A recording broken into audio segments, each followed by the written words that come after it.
Querido Jesus, lerei agora as páginas da tua vida. Que elas me levem a te amar cada vez mais e que tuas palavras firam o meu coração e me levem a mudar de vida.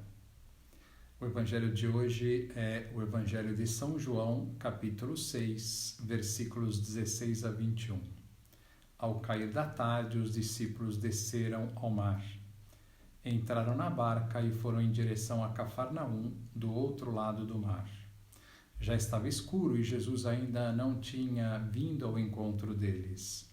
Soprava um vento forte e o mar estava agitado.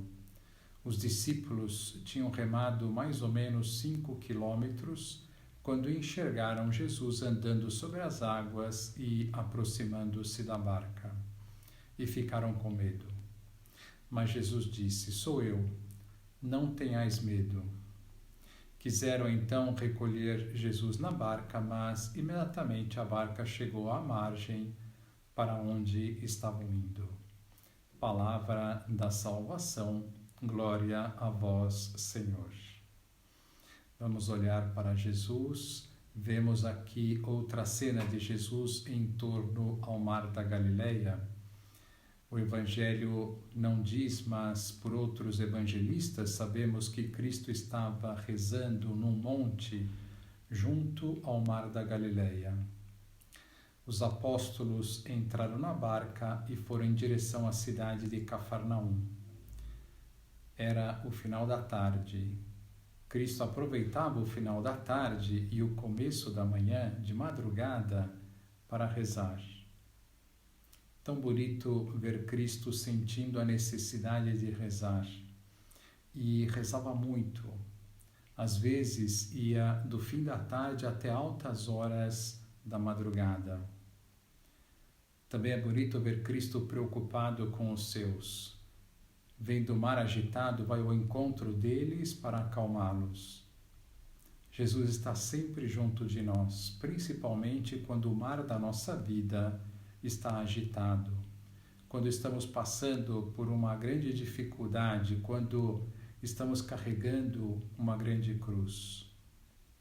Como os apóstolos ficaram felizes ao verem Jesus.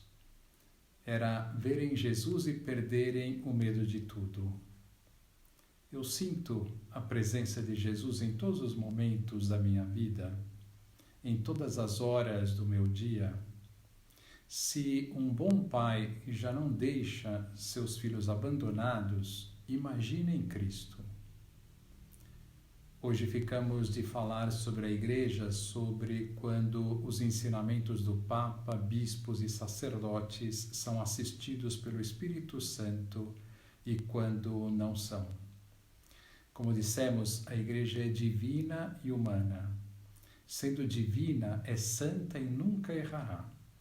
Guardará intacta toda a revelação divina e interpretará a revelação, a Sagrada Escritura, de modo infalível e nos dará os sacramentos como Cristo nos ensinou.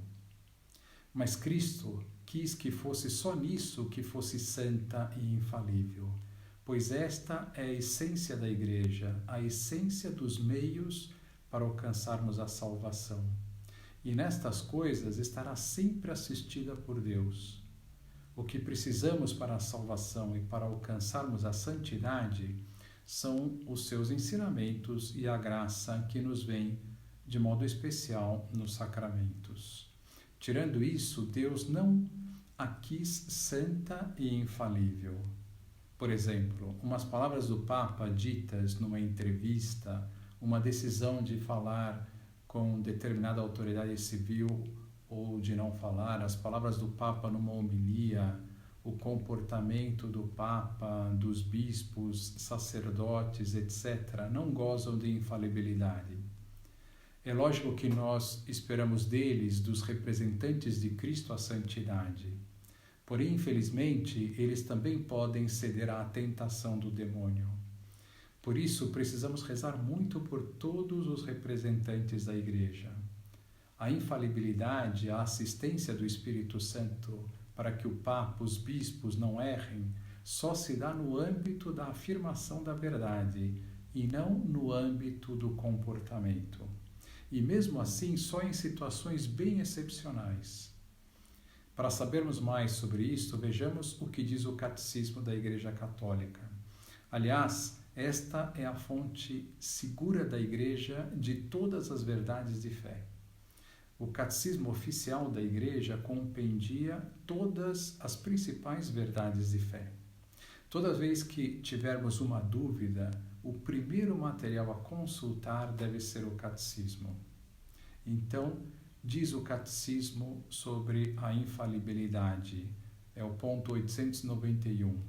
Goza desta infalibilidade o Romano Pontífice, chefe do Colégio dos Bispos, por força de seu cargo, quando, na qualidade de pastor e doutor supremo de todos os fiéis e encarregado de confirmar seus irmãos na fé, proclama por um ato definitivo um ponto de doutrina que concerne à fé ou aos costumes. A infalibilidade prometida à Igreja reside também no corpo episcopal quando este exerce seu magistério supremo em união com o sucessor de Pedro, sobretudo em um concílio ecumênico. E no ponto seguinte diz assim: a assistência divina é também dada aos sucessores dos apóstolos, os bispos, ao ensinarem em comunhão com o sucessor de Pedro e de modo particular com o bispo de Roma, pastor de toda a Igreja, quando, mesmo sem chegar a uma definição infalível e sem se pronunciar de forma definitiva, propõe, no exercício do magistério ordinário, um ensinamento que leva a uma compreensão melhor da revelação em matéria de fé e de costumes. A este ensinamento ordinário, os fiéis devem ater-se com religioso obséquio do Espírito, o qual, embora se distinga do assentimento da fé, o prolonga. Nós vamos entrar aqui num estudo pormenorizado destas palavras. Basta saber que o Papa ou o Bispo diz no dia a dia, numa entrevista, por exemplo, não goza da infalibilidade. Basicamente, gozam de infalibilidade as verdades afirmadas pelo Papa formalmente como definitivas, e as verdades afirmadas pelos bispos em comunhão com os demais bispos e com o Papa nos documentos escritos nos concílios ecumênicos. Como vimos no Catecismo da Igreja, um sacerdote não é contemplado na infalibilidade. Somente o Papa e os bispos em união com o Papa. São muito poucas as ocasiões que a Igreja proclamou verdades de fé gozando da infalibilidade. E, nestas ocasiões, nunca inventou nada e sim explicitou melhor a revelação dada por Deus. Que lição nós podemos tirar deste Evangelho? Rezar mais pelo Papa, pelos bispos e sacerdotes, sustentá-los com a nossa oração. Eles têm uma missão muito grande na Igreja. Agora vos dou a bênção para o dia de hoje. A bênção de Deus Todo-Poderoso, Pai, Filho e Espírito Santo, estejam sempre convosco e permaneça para sempre. Amém.